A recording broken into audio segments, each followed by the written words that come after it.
Ya, materi hari ini adalah MPN. Nah, MPN itu merupakan metode untuk mengetahui kualitas air secara mikrobiologi. Jadi kualitas air itu ada 3 aspek. Yang pertama aspek kimia. Untuk pemeriksaan kimia itu ada meliputi ada tidaknya Al, Fe, Zn, Cu itu ya, itu nanti di kimia. Kemudian dari aspek fisika, jadi kualitas air secara fisika itu air itu tidak berwarna, air itu tidak berbau, air itu tidak berasa, ya seperti itu.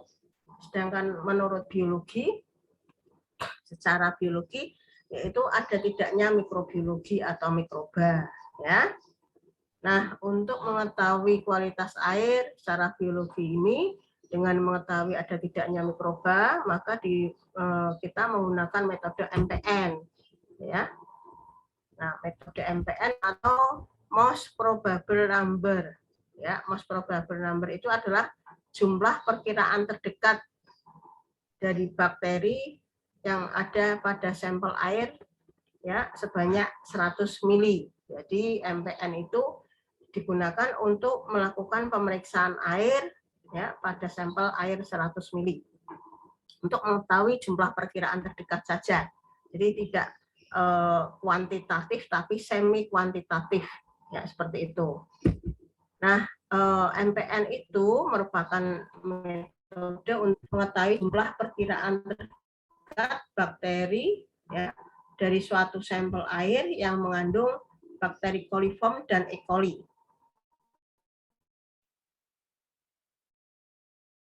Nah, kita tahu coliform dan E. coli. Coli itu dari perkataan kolon, form itu bentuk. Jadi bakteri yang berasal dari kolon, ya, dan E. coli. Sedangkan E. coli sendiri memang merupakan bakteri coliform, ya. Jadi masuk di dalam coliform E. coli itu. Nah, kenapa ini bakteri E. coli dan coliform merupakan bakteri yang harus kita waspadai keberadaannya di dalam air? Karena E. coli dan coliform itu berasal, ya, atau berada di dalam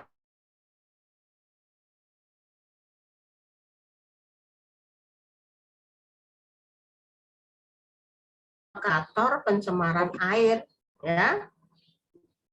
Karena apa? Jika dalam air itu terdapat E. coli dan coliform, maka air tersebut telah tercemar feses manusia atau hewan berdarah panas, ya, seperti itu. Jadi kalau di dalam air bersih, ya, air bersih itu ada E. coli dan coliform, maka air itu tercemar oleh feses. Bisa feses manusia, bisa feses berdarah hewan berdarah panas, ya. Jadi kalau ada pertanyaan kenapa E. coli merupakan indikator pencemaran air, ya, maka Anda harus bisa menjawab. Oke. Nah, ciri-ciri coliform adalah bakterinya berbentuk batang, karena ini form itu banyak, ya, tidak hanya satu sebetulnya, ya. Berbentuk batang, gram negatif, ya. Kemudian dia tidak berspora, memiliki flagel, ya, memiliki flagel, dan flagelnya peritrik, ya, tidak empitrik atau monotrik, tidak, tapi peritrik, hampir ada di seluruh permukaan dinding sel. Kemudian bersifat fakultatif anaerob. Fakultatif itu ada oksigen tetapi hanya sedikit, maka disebut dengan anaerob karena dia butuh oksigen hanya sedikit. Nah, prinsip dari pemeriksaan coliform ini, ya, dan E. coli sendiri merupakan bakteri yang mampu menfermentasi laktosa, ya, pada media yang mengandung laktosa tentunya, menghasilkan asam dan gas, ya, dalam waktu inkubasi 24 jam suhu 37 derajat Celcius, ya. Oke. Nah, ini sebetulnya maaf ini tak kasih sedikit lagi. Sebentar ya. Screen maaf. Saya tak tambahi dulu.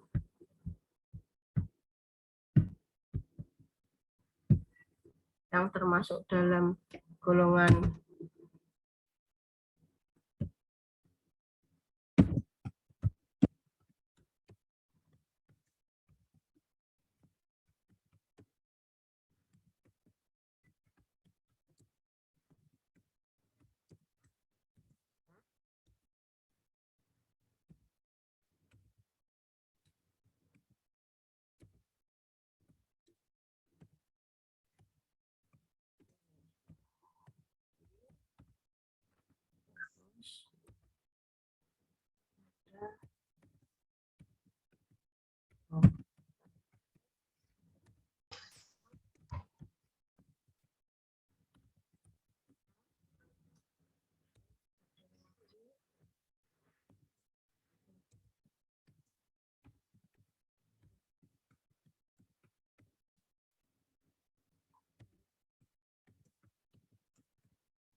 nah,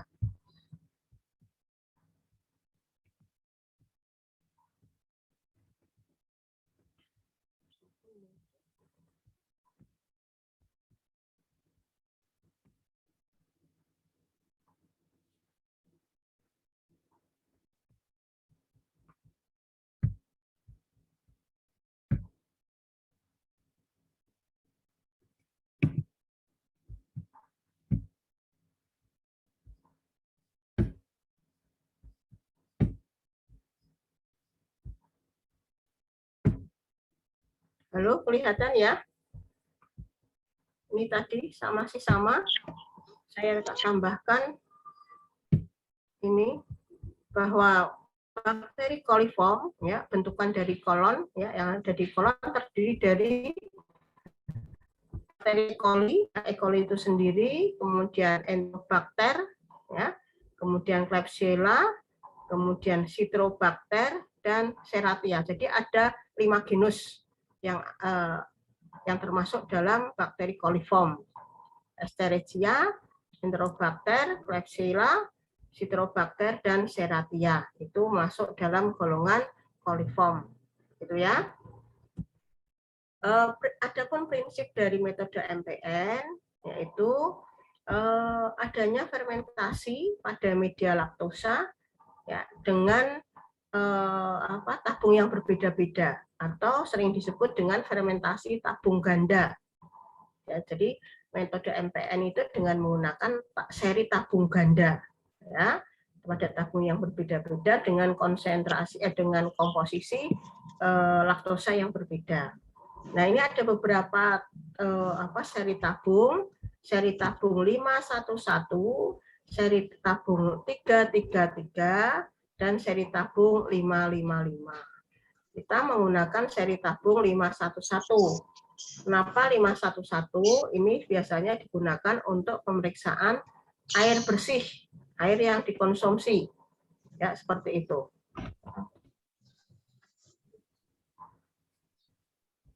Ya, untuk pemeriksaan air bersih atau air yang dikonsumsi. Kemudian ada beberapa tahap untuk metode seri tabung 511 untuk pemeriksaan air bersih atau air minum. Ya, ada tahap presumtif, ada tahap konfirman, ada tahap lengkap atau completed. Ya, ada 3 tahapan untuk metode MPN itu. Ya, kemudian yang pertama adalah tahap presumptive test atau tahap penduga. Ya, kenapa disebut tahap penduga?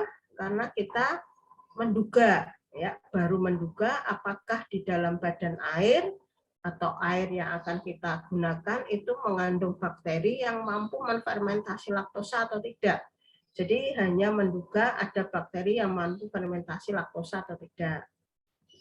Nah, pada tahap konsumtif ini media yang kita gunakan adalah media laktosa broth, ya, laktosa broth dengan indikator penoret ya dan tabung Durhan di dalam media tersebut.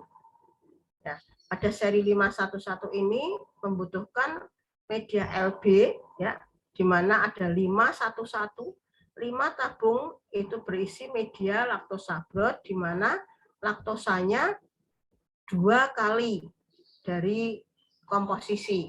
Misalnya 1 gram itu ya dari 2 gram. Kalau 1 gram itu menjadi single strength atau 1 kali yang normal, sedangkan yang double strength berarti 2 kalinya. Kalau normalnya itu 2, berarti kalau 2 kalinya menjadi 4, misalnya seperti itu. Nah, tabung 1 sampai tabung 5 itu isinya laktosa 2 kalinya, ya, double strength. Sedangkan tabung yang ke-6 dan ke-7 atau 1 ya 6 ke 7 itu berisi media yang laktosanya 1 kali, ya, kadar laktosanya itu 1 kali, hanya single strength, ya, 1 resep saja. Dari sini bisa ditangkap, bisa difahami? Halo? Bisa, Ibu. Bisa ya, media Prensum tef-tef itu media yang mengandung laktosa, karena prinsip untuk fermentasi laktosa, seri 511, 5 tabung mengandung 2 kali laktosa, sedangkan 2 tabung yang lainnya adalah single strength atau 1 kali. Nah, seperti ini yang bisa saya sampaikan, misalnya ini ya, ini media LB di mana tabung 1 sampai tabung 5 itu isinya 10 mili. Medianya itu berisi 10 mili. Ya. Dengan laktosa 2 kali atau double strength. Sedangkan yang tabung 6 dan 7 ya isinya 10 mili ya. Dan dia komposisi laktosanya single strength. Paham ya? Nah, pada saat kita pemeriksaan, ya ini di dalamnya adalah tabung Durham. Fungsi tabung Durham untuk menampung gas hasil fermentasi. Ya, menampung gas hasil fermentasi ini. Jadi ini tabungnya kecil dan terbalik komposisi letaknya. Dibalik plung gitu ya. Nah, kemudian untuk tahap presumptif tes ini kita siapkan paling tidak 100 mili air yang akan kita periksa. Mili air yang kita periksa.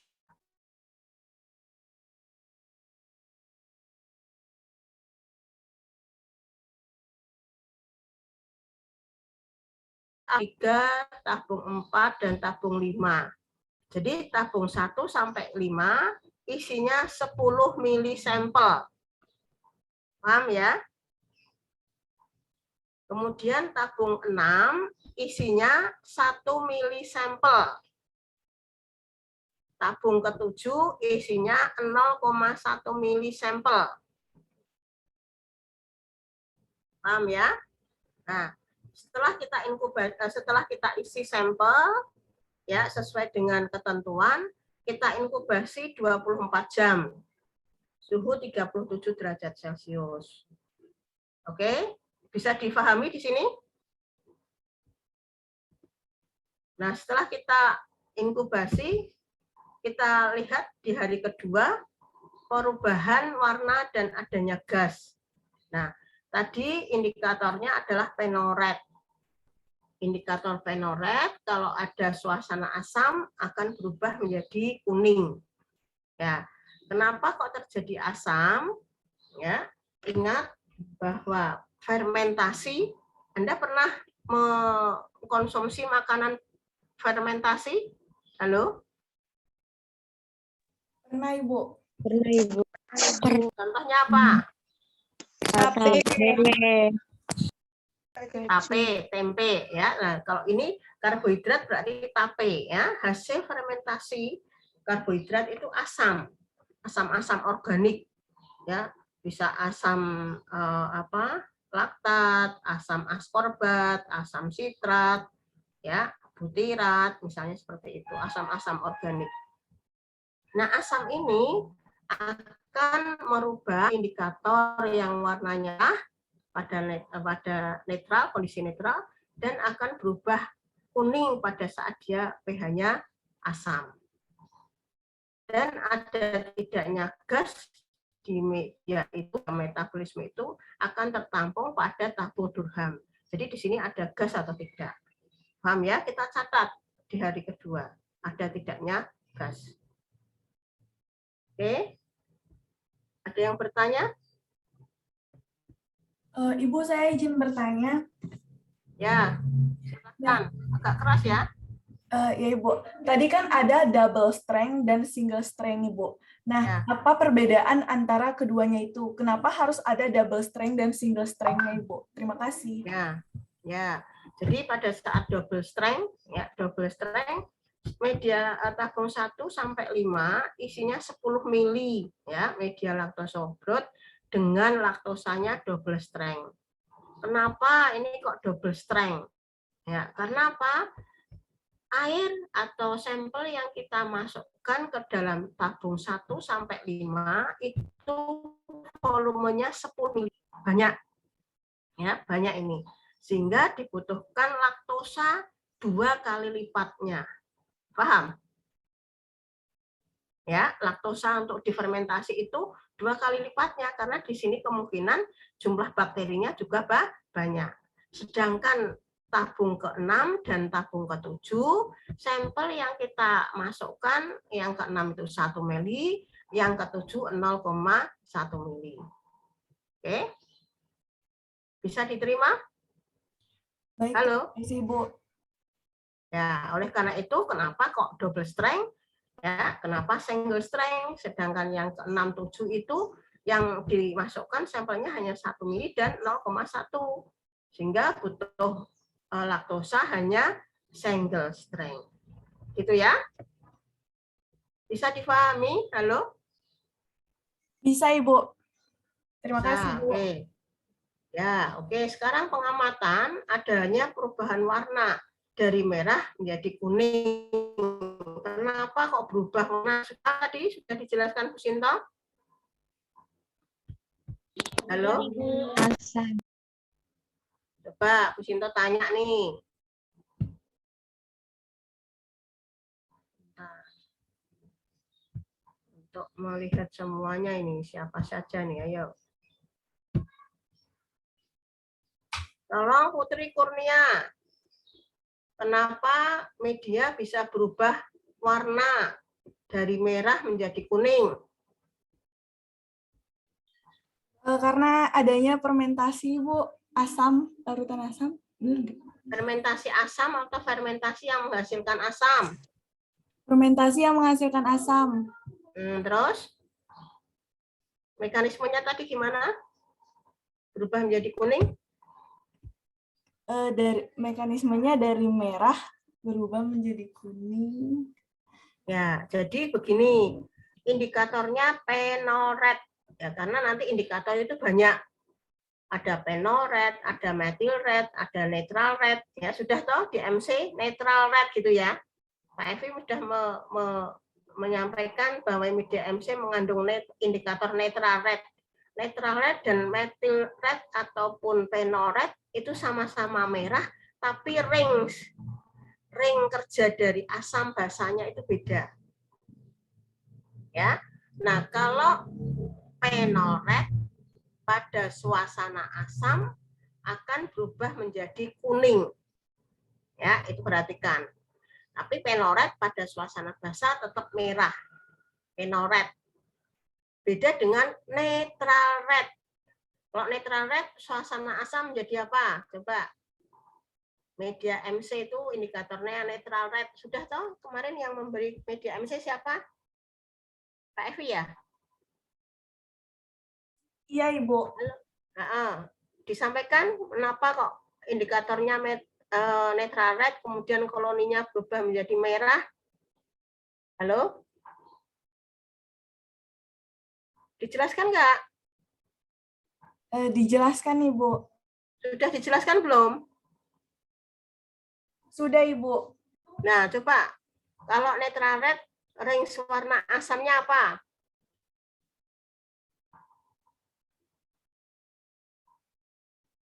Netral red pada suasana asam warnanya akan apa? Apa coba? Diana Fitri? Mana Diana Fitri wajahmu?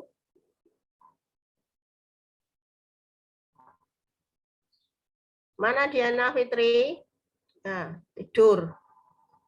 Ini yang nggak di on cam-nya.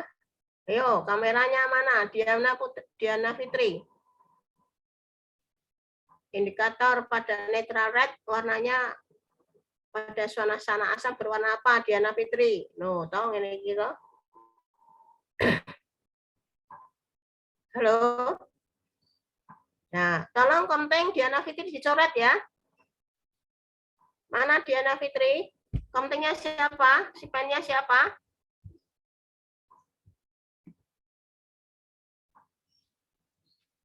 Ya. Diana Fitri dicoret konten, mana konten? Kontennya nggak hadir. Sipen. Sipen siapa? Iya, Ibu, saya, Ibu. Ya, Diana Fitri dicoret ya. Iya, Ibu. Ya. Fahma Nail. Kenapa warna indikator netral red pada suasana asam berwarna merah? Kenapa pada netral red kondisi asamnya bagaimana? Fahmi. Yo, nggak bisa toh? Sah. Urung setahun agak pirang minggu sing diterangke Pak Evi mosok hilang kabeh no. Mantesan kok. Tolong diperhatikan, ya ini walaupun bukan bagiannya Bu Sinto, tapi kalau praktek Bu Sinto secara keseluruhan nanti ketemu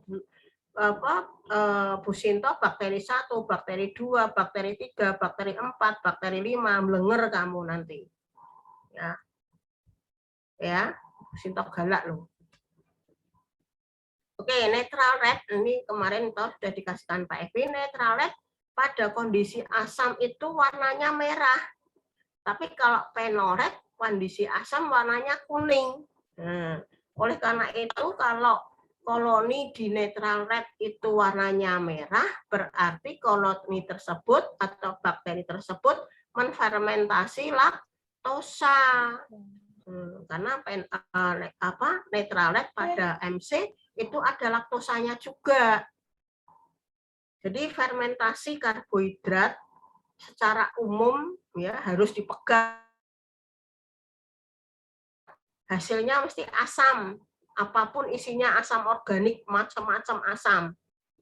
Ada CO2-nya, ya, ada gasnya, jadi ada buihnya. Ada airnya, ada alkoholnya. Jadi kalau difermentasi lebih dari 2-3 hari, ada rasa alkoholnya. Jadi kalau Anda makan tape, misalnya lebih dari 3 hari, kamu simpan, mesti ada rasa alkoholnya.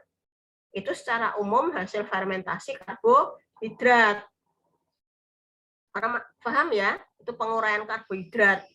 Kalau penguraian bahan dasarnya protein apa coba? Penguraian bakteri bahan dasar protein apa hasilnya? Amonia. Kalau Anda lewat di pabrik tahu, pabrik tempe, apa yang Anda cium? Halo? Kalau Anda lewat di pabrik tempe, limbah tempe, Anda cium apa? NH? Ya, amonia. Ya, itu ambune enak atau ambune basin gitu ya? Ya. Ya, nah itu amonia karena bakterinya menguraikan sisa protein yang ada di limbah itu. Nah, kalau penguraian oleh dengan bahan dasar lemak apa hasilnya? Tengik, ya, tengian. Anda pernah punya toples nggak dicuci, lupa mencuci. Kalau kamu buka gimana baunya? Tengik toh? Ya, Bu. Ya, itu asam lemaknya terfermentasi. Cuma dasarnya adalah lemak. Hasilnya beda. Paham ya? Paham, Bu. Nah, siklus Krebs-nya jangan lupa. Ini dasar biokimia siklus Krebs. Oke? Gitu ya. Jadi pada hari kedua untuk MPN dilihat perubahan warna dari merah menjadi kuning. Berarti ada pertumbuhan bakteri yang menfermentasi laktosa. Dan ada tidaknya gas. Tadi yang pertama adalah uji penduga, uji presumptive test. Ya, menduga apakah di dalam air yang akan kamu konsumsi itu ada bakteri yang mampu menfermentasi laktosa. Itu tahap pertama. Paham? Setelah tahap pertama pengamatan, kita ke tahap 2. Penegas atau konfirman, mengkonfirmasi. Uji ini menegaskan apakah bakteri yang menfermentasi laktosa itu masuk golongan coliform atau tidak. Tadi di slide yang sebelumnya, coliform adalah bakteri yang mampu menfermentasi laktosa. Gitu toh ciri-cirinya?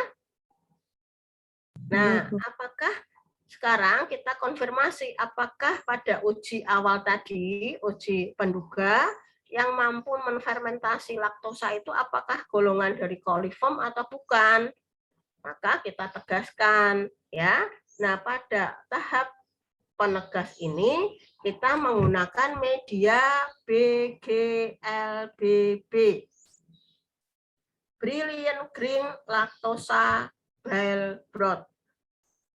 Brilliant Green itu bukan indikator, tapi ini warna, ya. Yang fungsinya juga menghambat bakteri gram negatif.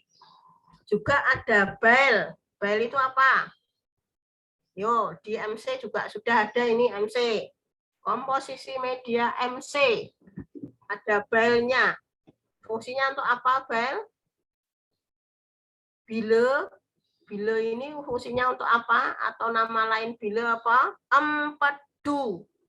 Fungsinya untuk apa? Membantu Halo. penyerapan lemak, Ibu. Halo? Untuk? Membantu penyerapan lemak.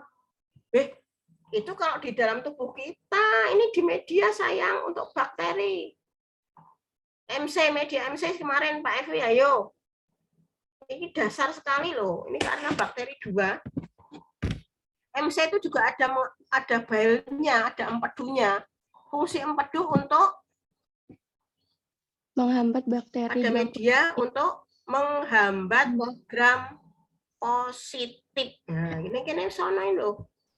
Media ini mengandung bile atau empedu yang berfungsi menghambat bakteri gram positif.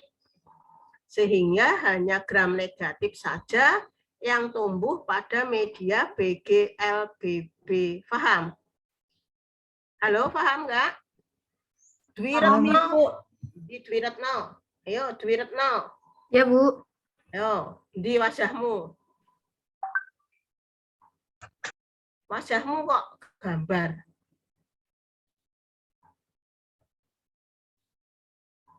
Empedu tadi fungsinya untuk apa, Dwiretno? Menghambat bakteri gram positif. Ada media MC. Ya, mana gambarmu? Kok ora ono gambarmu? Udah ada loh. Loh, gambar ndi to?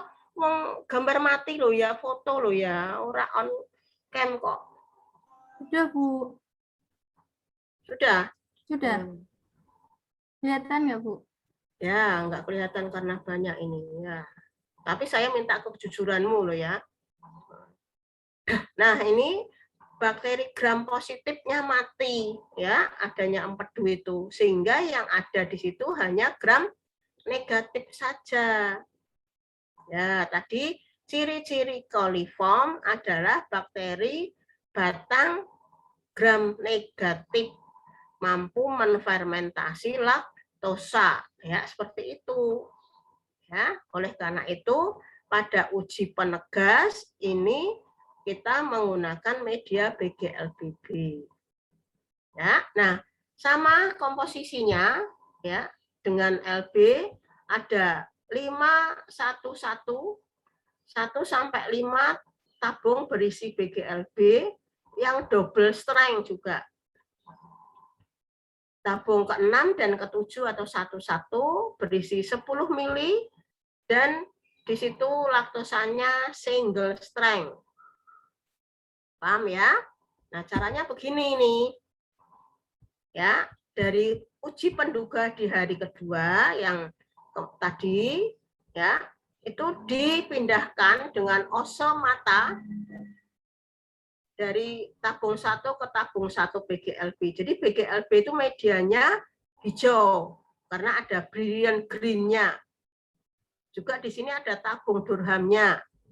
Jadi dari tabung 1 sampai tabung 5 dipindahkan masing-masing ya.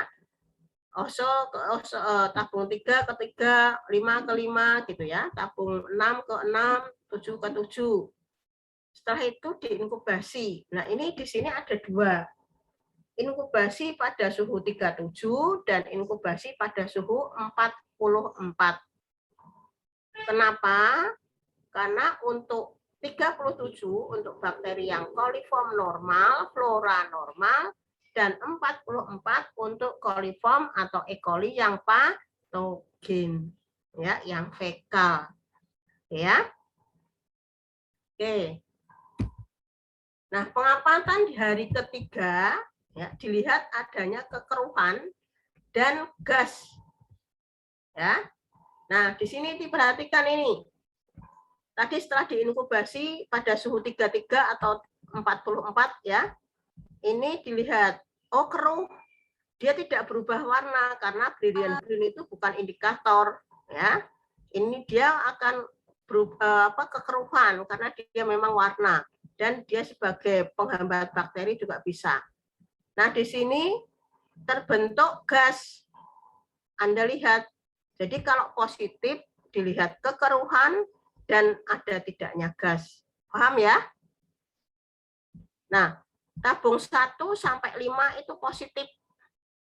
Tabung ke-6 dan ke-7 itu negatif karena tidak keruh dan tidak ada gas. Paham? Ini dicatat ini ya. Tabung 1 sampai 5 positif, tabung 6, 7 negatif. Nah, setelah Anda amati ini, kemudian dicocokkan di tabel MPN. Ya. Nah, tabel MPN seperti apa? Ini perhatikan. Ya. Nah, nilai MPN adalah ya, jumlah perkiraan terdekat bakteri coliform dalam 100 mili sampel air. Jadi sampel air yang harus Anda bawa pada saat Anda pemeriksaan minimal 100 mili. Nah, caranya tadi nilai BGL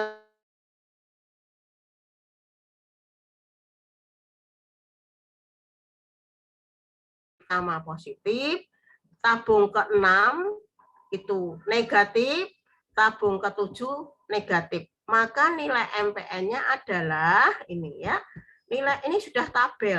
Tabel formula Thomas ini sudah ada dari referensi. Ya.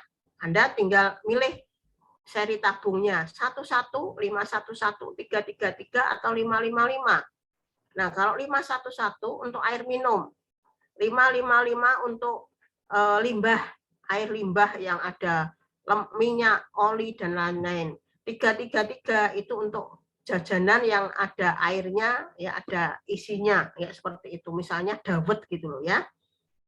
Nah, ini air yang bersih, ya air kolam renang, air minum itu pakai 511. Ya. Nah, ini berapa ternyata? Oh, kandungan coliformnya adalah 67 sel per 100 mili air yang diperiksa. Ini dari mana? Ini kita cocokkan dengan tabel MPN. Paham ya?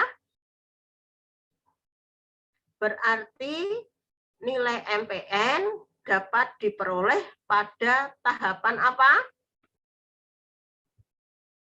Pada tahap apa tadi?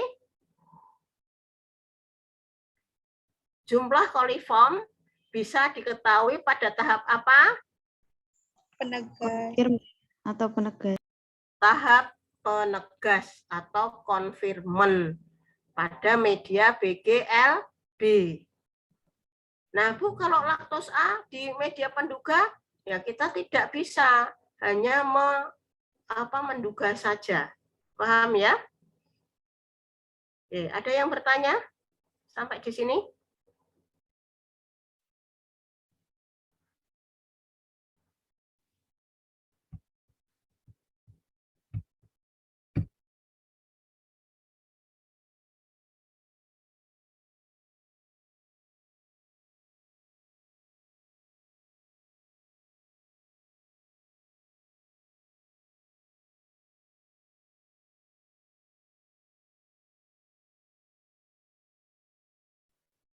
Oke ya, paham ya untuk MPN pada tahap penegas ya. Jadi nilai MPN bisa diketahui pada tahap konfirman atau penegas pada media BGLB. Jadi nilai koliformnya bisa diketahui atau dihitung. Kalau pada penduga tadi hanya menduga saja, karena bakteri yang menfermentasi laktosa tidak hanya koliform, banyak bakteri. Nah, apakah koliform itu ada di dalamnya? Ya, kita perlu tegaskan. Paham ya itu ya? Oke, setelah itu kita ke tahap berikutnya sebentar. Tahap lengkap. Ya, tahap lengkap atau komplit ya. Itu pada hari ketiga dan keempat. Ya, jadi butuh waktu 3-4 hari untuk MPN itu. Nah, ini bertujuan untuk menentukan apakah air itu mengandung E. coli atau tidak. Koliformnya tadi ada E. coli-nya atau tidak. Ya. Nah, di sini menggunakan media EMBA atau endoagar. Ya. Nanti pada media EMBA atau endoagar ini bakteri koliform akan berwarna metalik. Ya, akan berwarna metalik. Wah, apik metalik koyo opo gitu ya. Anda sudah pernah melihat koloni metalik pada bakteri? Halo Nadia? Sudah pernah melihat E. coli metalik atau bakteri yang koloninya metalik sudah belum? Aduh, nggak ada yang jawab. Halo? Belum, Ibu. Belum. Nah, ngono lho, no suarane. Bu Sinta kayak anu lila-lila nurokke wong turu wae. Ya, kayak radio. Muni-muni dhewe ra ana jawabane, ya. Kalau diajak komunikasi dijawab toh, Cah, ya. Jadi ada interaksi dua jalur. Ya, Bu Sinta ngomong menyampaikan ini kayak wong ngomong di ning radio ya. Ora ana sing jawab. Oke ya.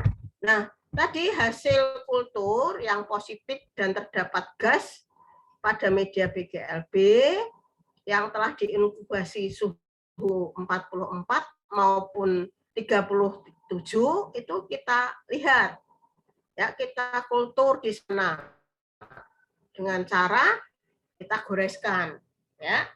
Nah, kalau yang suhu 44 ini tumbuh bakteri yang berwarna metalik, maka bakteri tersebut adalah bakteri yang fekal atau brasia atau hewan berdarah panas. Sedangkan koloni bakteri yang tumbuh ya dari media BGLB yang inkubasinya 37 itu merupakan E. coli yang non fekal, yang tidak patogen, yang flora normal, yang berasal dari tumbuhan atau hewan yang membusuk. Paham ya? Dari sini seperti apa koloni yang fekal ya. Jadi begini. Ini media media BGLB yang positif ada gasnya keruh ya.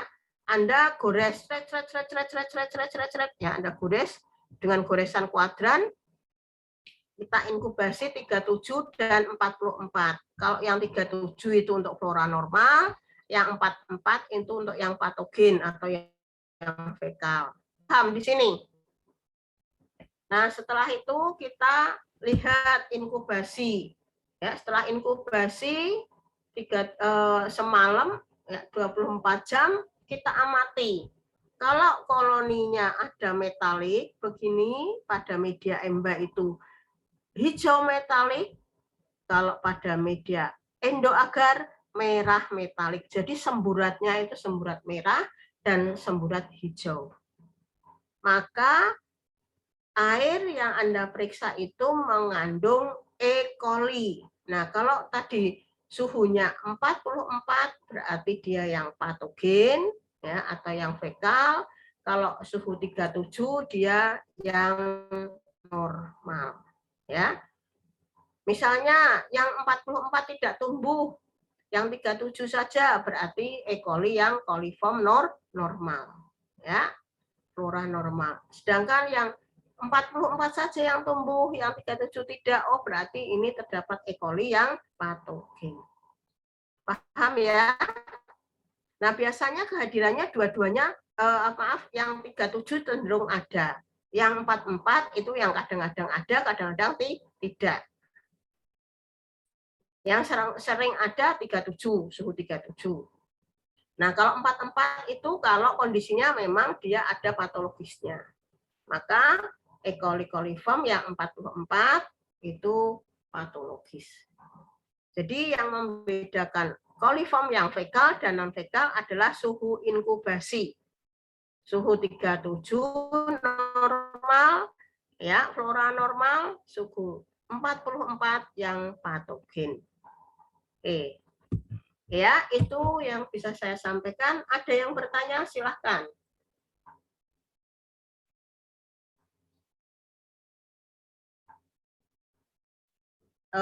MPN, sudah paham? Silahkan tanya. Sebelum saya tanya, ora ada mudun meneh engko. Ya, nanti saya tanya. Nah, ini jumlah mahasiswa 135, 36. Saya tanya, hilang mahasiswanya jadi 40, jadi 70. Nah, ini gimana ini? Engko nggak ada mudun, tak kasih tugas nanti. Ya. Ada yang bertanya? Ibu, saya izin bertanya. Ya, silakan yang keras. Tadi kan dijelaskan E. coli atau patogen berasal dari kotoran manusia dan hewan yang berdarah panas. Nah, kenapa hanya ada di hewan yang berdarah panas, sedangkan yang di hewan yang berdarah dingin tidak ada, Ibu? Terima kasih.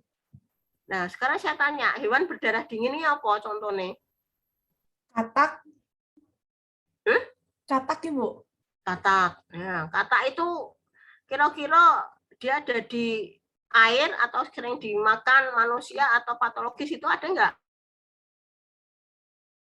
Kan jarang toh. Iya, Ibu. Ya. Tentunya yang jelas kotoran manusia, ya.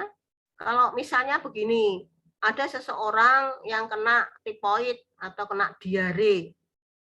Itu biasanya perantaranya adalah air atau makanan, minuman melalui pencernaan. Misalnya Anda tifoid. Anda tertular dari mana? Kalau bakteri itu menyerang pencernaan, kemungkinan berasal dari makanan atau minuman yang Anda konsumsi.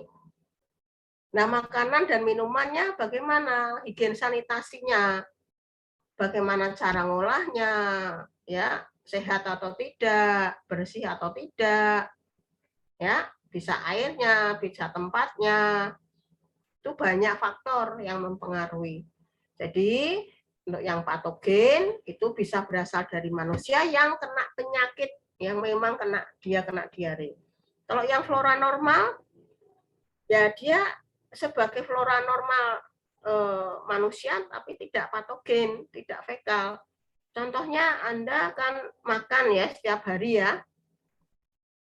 Nah itu mohon maaf fesesnya besok itu keluar nasi atau keluar kotoran.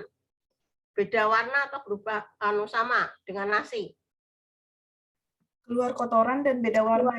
Beda warna. Oleh karena itu E. coli di pencernaan sebagai flora normal di situ fungsinya sebagai pembusukan. Ya. Sebagai flora normal membusukkan makanan yang pernah kamu konsumsi. Tapi kalau di situ ada bakteri yang patogen, ya dia kemungkinan berasal dari air yang kemungkinan tidak dimasak, di mana airnya telah kontaminasi kotoran manusia yang kena diare atau kena tifoid, misalnya seperti itu. Paham ya? Baik, terima kasih, Bu. Halo?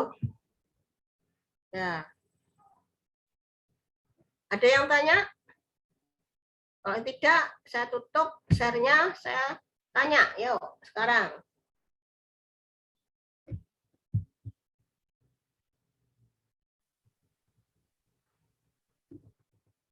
Saya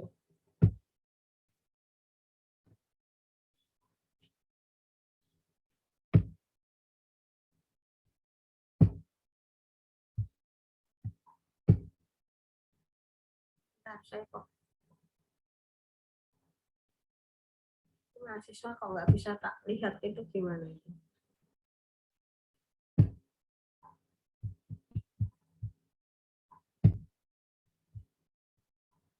Ya.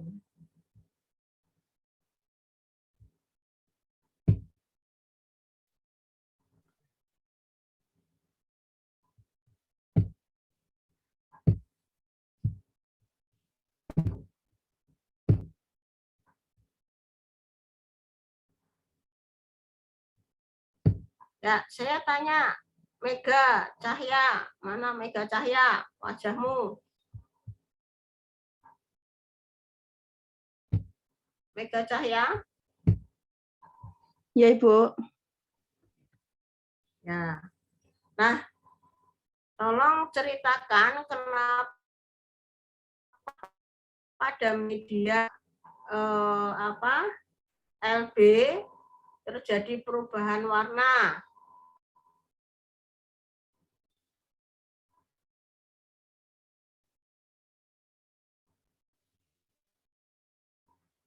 Media LB tadi uji apa? Gimana, Ibu? Bakteri media BGLBB. Kenapa pada media LB terjadi perubahan warna?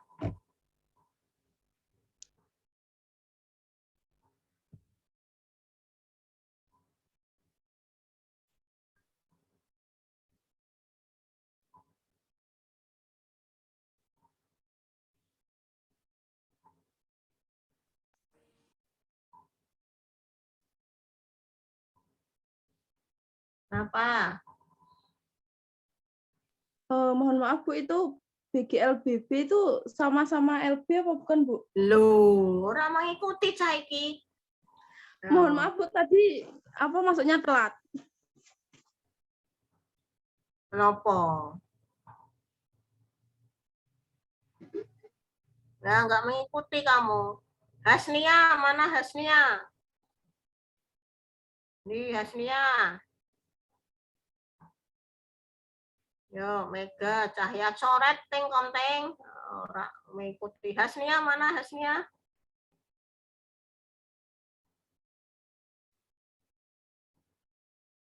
Hasnia. Wajahmu mana?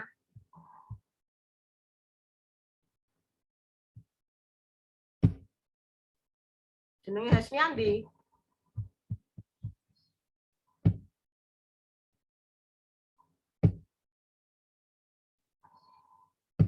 Hasnia. Coret ting konting.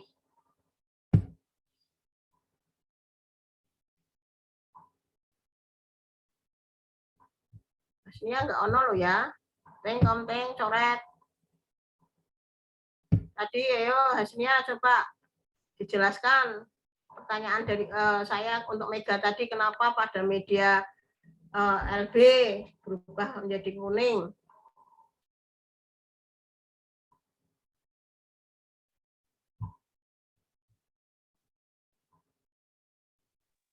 Hasnia muncul. Mohon maaf, Bu, mau menjawab. Apa kowe? Mega Cahya. Ya, napa Mega? Tadi pertanyaannya media laktosa broad mengapa berwarna kuning begitu ya, Bu? Ya. Karena ada fermentasi yang menghasilkan asam. Loh. Yang Terus? Yang menjadikan warna kuning menandakan pH asam dan warna merah menandakan pH basa. pH asam berwarna merah. Piye jajal ini? Ini pH jumlah asam, mahasiswanya tadi 133, sekarang 12. Oh, donakal ya Cahaya. Itu, Bu, pH asam berwarna kuning, pH basa berwarna merah. Ya kurang tepat.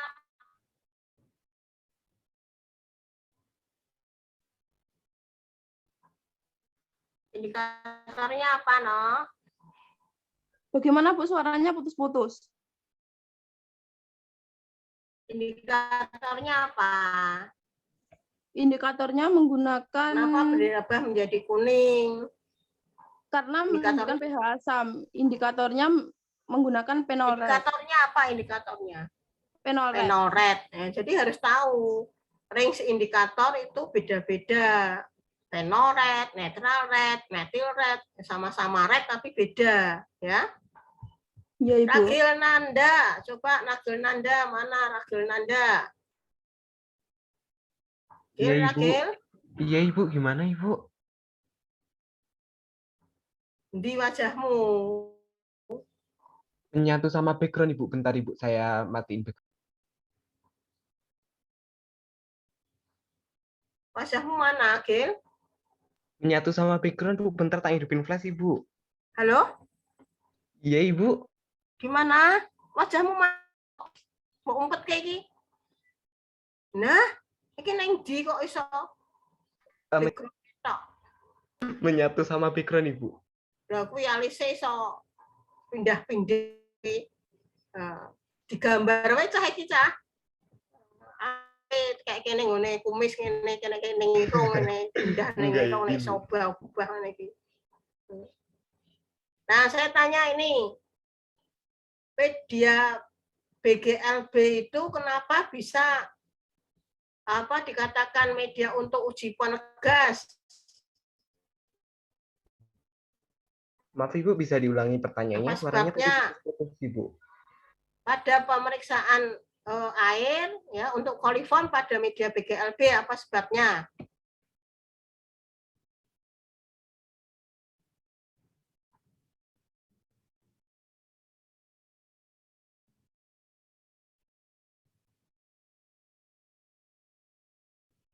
Iya, Nang?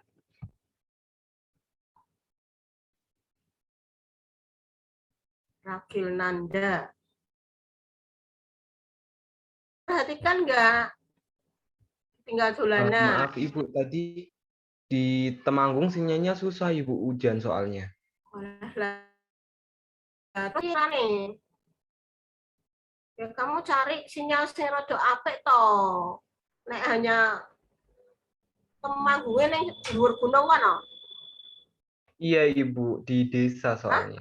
Di desa, Ibu. Temanggunge ning ndi? Desa, Ibu. Di Parakan, Ibu. Paraan desa ngono munggah. Iya. Dekat gunung, Ibu.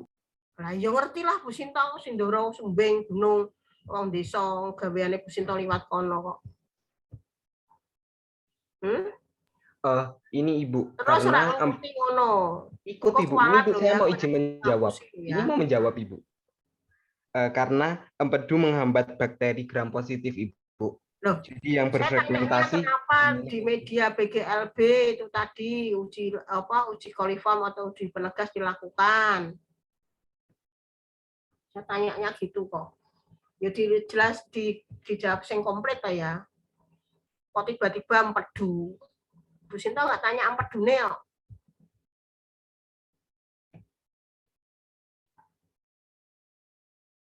Jadi kalau kamu disuruh, tolong dilakukan pemeriksaan MPN gitu. Terus, Bu, nanti pakai media apa? Ya, gue diseneni karo bosmu. Ya. Oh, ora kompetensi itu. Coret, ya toh? Kamu harus tahu.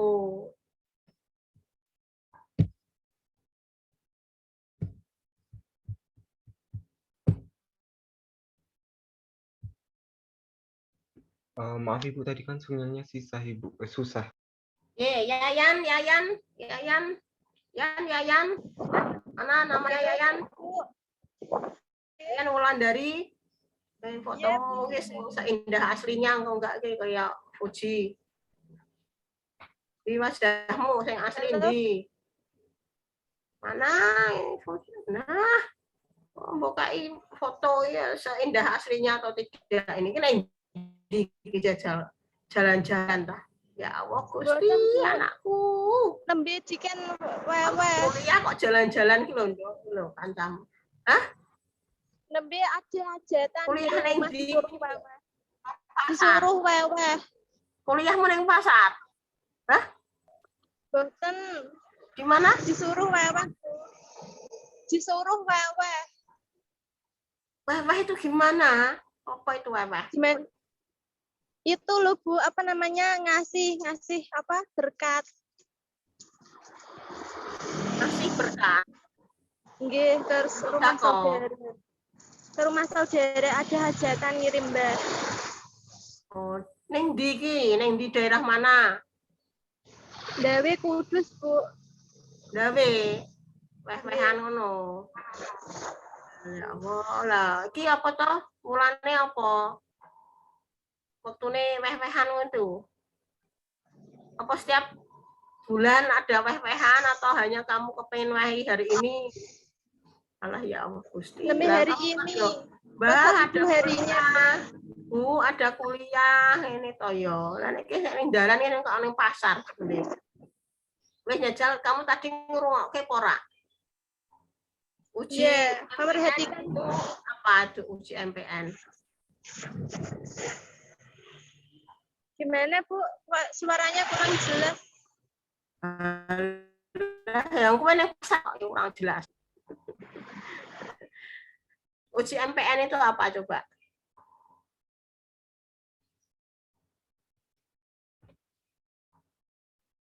Halo, uji MPN ke apa? Ini ndawe kono lho Kudus. Ayo kene pasar. Duh, prihatin ya Bu Sinto.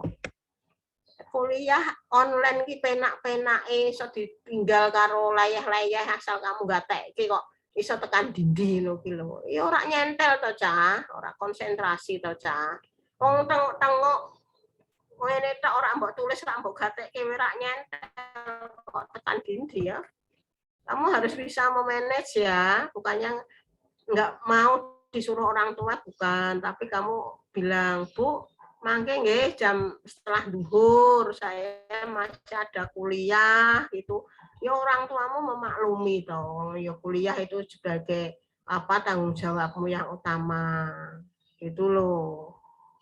Ya. Piye gue.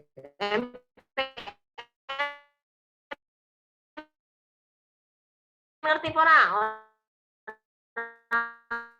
Nggih Bu, paham. Ya, wah, wis saiki sah. Ora do niat kuliah. Ya, 100 swidak sing teko 130 bareng ditanya entek jadi 107. Ya. Konting diting konting. Si pen sapa pen?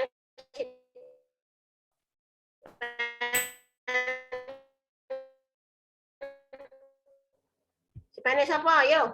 Si pen? Saya Ibu, mohon maaf Ibu sinyalnya putus-putus Ibu. Nah, piye sinyalnya Bu Sinto ya sinyalnya ki wis ning ngene wifi sendiri di rumah itu enggak maksudnya enggak banyak pakai wifi. Ya tolong disampaikan teman-temanmu kuliah kuwi ora dolan. Ora disambi-sambi ya disambi boleh tapi posisinya itu konsentrasi jadi ngerti. Nanti kalau mbok sambi ana sing ning pasar barang ana sing ning ndi barang wah wis ra karo-karuan. Gitu ya. Disambil duduk layah-layah boleh. Tapi ya dicatat ya. Ya saya kira itu saja pertemuan dari ini ya. Bu Sinto siji karo kayak Bu Sinto apa ora kowe? Nah, kok Bu Sinto tok sing gawe undangi. Ya. Tolong diperhatikan ya yang lainnya kok anggar anu sapa mau sing tak kon nyoret mau. Ya. Oke, saya kira cukup pertemuan hari ini ya. Saya sudah pernah membuat classroom untuk kelasmu belum? Untuk materi dan absen. Nanti absennya dikirim ke saya ya, Mbak. Mbak Sipen. Baik Ibu. Ya. Putri Kurnia. Ya, saya kira cukup gitu aja. Assalamualaikum warahmatullahi wabarakatuh. Iya, besok jam berapa? Besok Rabu. Nanti Sebenarnya koordinasi dengan saya lagi ya, karena Iya, besok Ibu. saya ada kegiatan.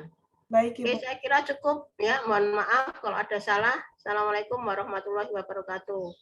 Waalaikumsalam warahmatullahi wabarakatuh. Terima kasih, Bu. Waalaikumsalam warahmatullahi Terima wabarakatuh. kasih, Bu. Sehat-sehat selalu.